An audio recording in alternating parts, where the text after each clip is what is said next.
it's Kimberly Lucht, and today I want to talk to you about abundance and all of its forms, at least the ones that help us thrive the most.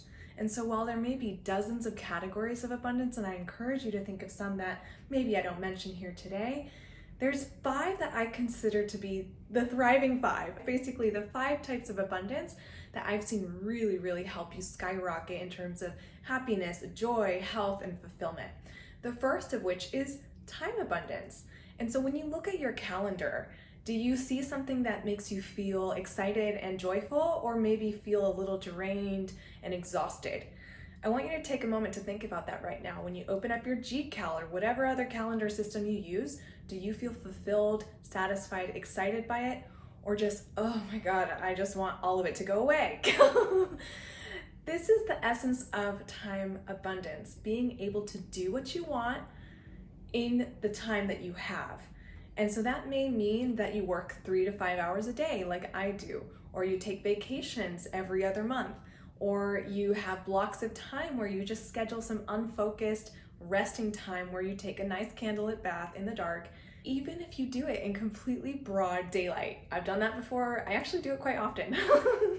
Time abundance is about having the freedom to choose when you do the things that you want to do. If you work at a 9 to 5 or don't have so much freedom to structure your own calendar, I want to invite you to look at the sections of your calendar that you can structure on your own. The mornings, the evenings, where are you allowing yourself to flow through and out of time? I think the flow state is something that time abundance really allows us to achieve. And if we feel like we have enough time in the day to get the most important things done, preferably in the morning, then we feel a little more free to do the other things that we also enjoy outside of what we do for a living. Some questions to ask yourself about time abundance is, how do I feel when I look at my calendar? How do I want to feel when I look at my calendar? And what can I do to make 3 small changes to that calendar today to feel like I'm more time abundant? Now, the second type of abundance that I want to talk about is another big one, especially for entrepreneurs, is financial abundance. So how much money do you have coming in every month, every year, every 5 years? How much money are you making? And is it a number that you feel excited by, satisfied with, fulfilled by? And if not, like, what number or what sensation would feel financially abundant to you?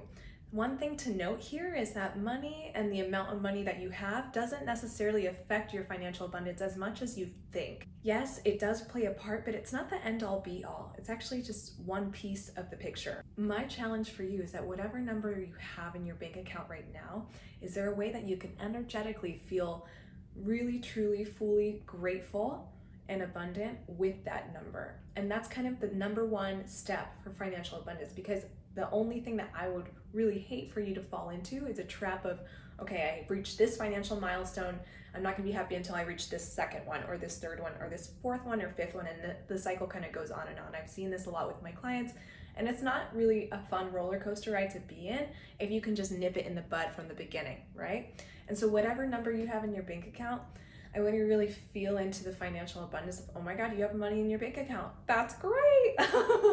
That's wonderful. Now, yes, it would be amazing to double, triple, or 10 times that amount in the next year or so, and that's totally possible.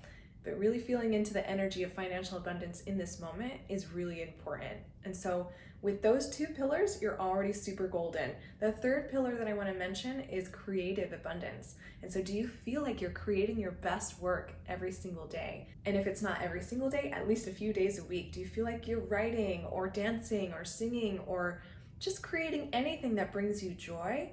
Because that progress and that process is really going to help you feel fulfilled and feel like you're thriving. Without creative juices flowing through our system, it kind of feels like a part of us is dying inside. Like if you're literally just, analyzing data or putting in logistics for this or doing a lot of left-brained thinking, the right brain kind of sits along the side like, when is it going to be my turn? And so if you feel like your creative juices could maybe use a little kick in energy, I want you to ask yourself these 3 questions. What am I feeling called to create right now?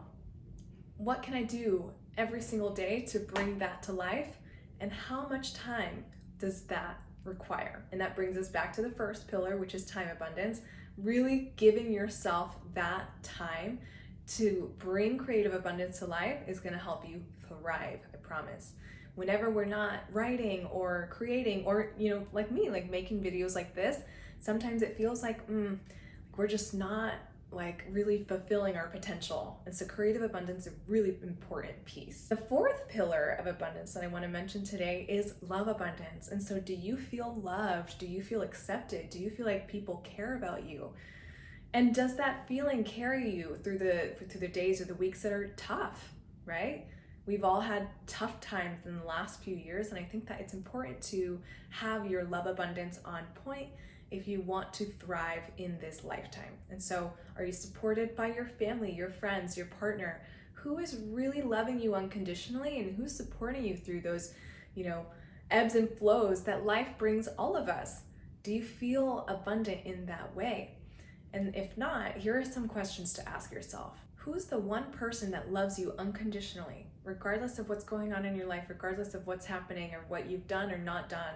Who's that one person that loves you unconditionally? Usually somebody comes to mind. And then number 2 is, how can you reach out to them more regularly?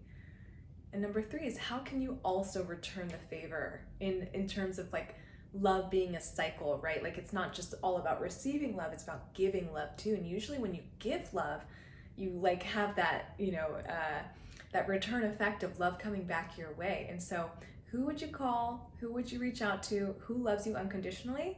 How can you reach out to them more regularly? And how can you give them some love straight back? Yeah?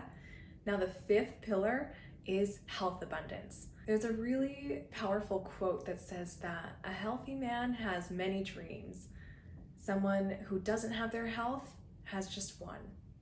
Health is wealth, my friends. And if you're healthy right now, if you're able to see me, hear me, like feel my energy and, feel yourself, feel your body, your limbs move, my gosh, you are blessed. Most of us at least go through one health challenge in our lifetime, and you're probably not an exception.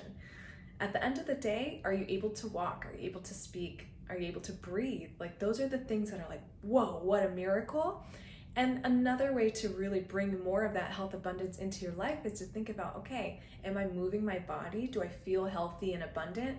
Do I feel good in my own skin? Health abundance is really about doing what's best for you and your body, eating the things that help you feel good, doing the things that help you feel good. Maybe that is moving your body or going for a walk or whatever it is. And then having perspective that every day is different. Every day your health is going to look a little different, and that's okay.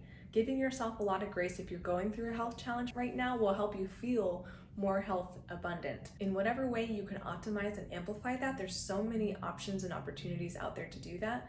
With your health, you're going to be able to thrive in your life and business more than ever before, right? Optimizing your health is probably one of the best investments of your time. And so with that, let's do a recap. The first pillar of abundance is time abundance. And then we talked about financial abundance. And then we talked about creative abundance, love abundance, and health abundance. Now I'm curious, which of these 5 are you focusing on right now? If one of your answers is time abundance or financial abundance, I'm going to invite you into the Abundant Coach Masterclass. It's totally free, totally value packed, and the link is down below. I think you'll really love it if you love this video. I hope this helped, and I'll see you next time. Ciao for now.